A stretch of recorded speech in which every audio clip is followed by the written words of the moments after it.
Hi everybody, my name is Andrew from CAEexamtips.com and to a lesser extent FCEexamtips.com. So I get a lot of questions from students who are asking me about improving their vocabulary. Questions like this. How do I improve my vocabulary? Which words should I learn? How can I expand my range of vocabulary? I know the words, but they don't come to mind quickly enough. Help me, Andrew, you're my only hope. And so on. So I thought I would try to do something about this in the shape of 3 videos on the subject. Here's my approach to this problem. Step 1 is choosing what to learn. Step 2 is getting it into your brain, which some people call learning it. And step 3 is activating it. In other words, taking it from that passive knowledge that you have in your head so that it can come out of your mouth and you can say those words that you've learned. My students, pretty much every day, they say, do I need to learn this? And it's a good question. So if you get your books, like you're ready for CAE or your destination or whatever course book you've got, it's full of words. There's so many words in it. It's just pages of words. Words.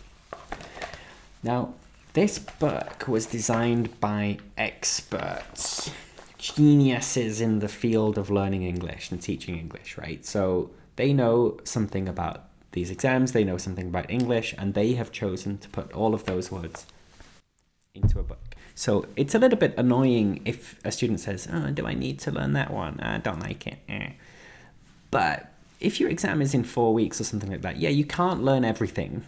So the question makes sense. Do I need to learn this? Do I need to put my effort and attention and my time into this word, into this phrase? And that's a good question.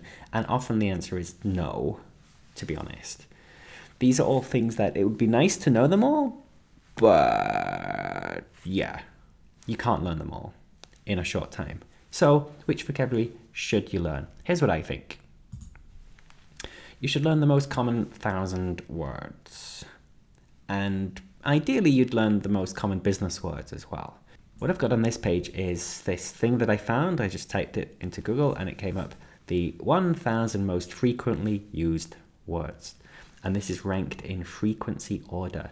And it says here, the first 25 make up about a third of all printed material. The, of, and so on. That is 33% of all the text in English. It's interesting, right? Now, that whole page, I mean, there's nothing there that you don't know. If you're watching this video, you know all of those words, I think. And even as we scroll down the 1,000 words, you know all of these. I mean, word 300 is mountain, right? So you know all them. But as you get to the bottom, there starts to be a couple where my students, they struggle. Not struggle, but they can't quite remember it properly. For example, factories. My students, they all say fabrique. They're like, oh, I went to the fabric, which has a different meaning in English. And what else? Gun. I think my students, they always say pistol or something. They don't know the word gun, or they know it, but they don't use it, and so on.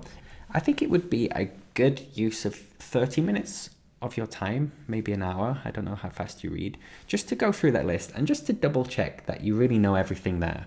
Then business English. I found this one. It's called the top 100 most important words in business English.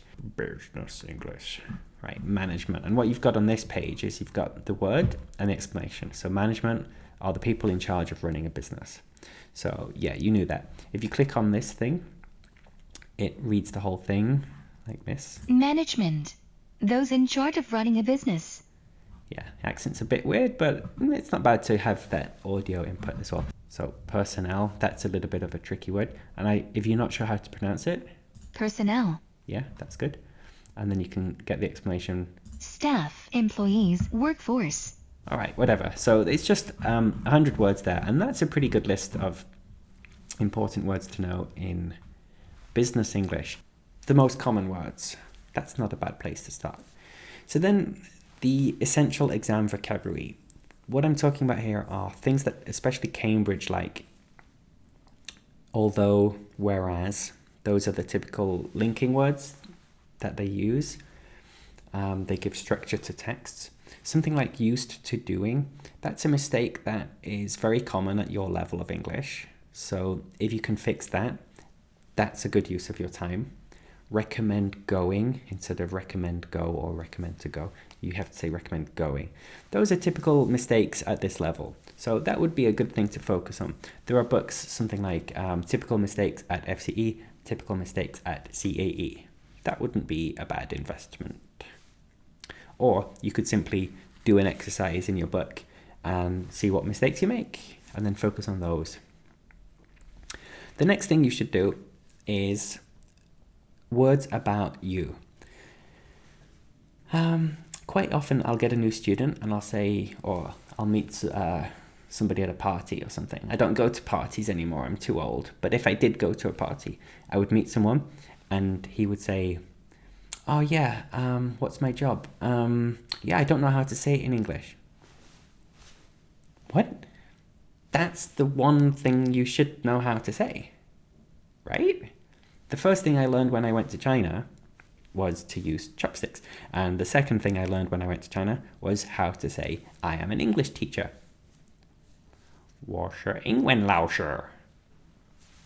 Something like that.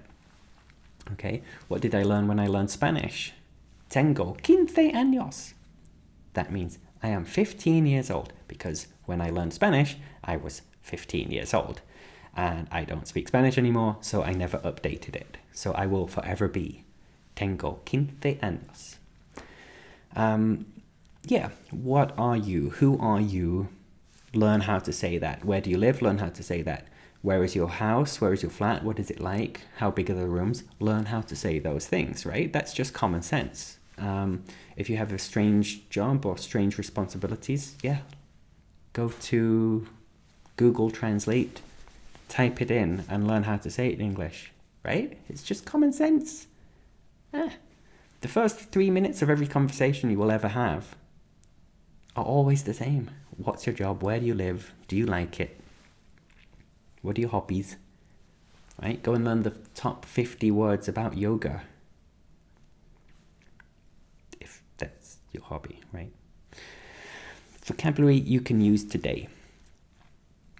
All right. Today I'm supposed to go to see my friend sing in a choir. I'm a bit sick actually, so I don't think I'll go. I'm going to stay home and eat ice cream. But if I did go, the choir is singing in a church, right? So if I were you, I would be thinking, oh, how do I say choir in English? Well, it's choir. I'd be like, okay, choir. What do? They sing hymns. And they're in a church, so they'll be in front of the altar. Maybe the church has stained glass windows, right?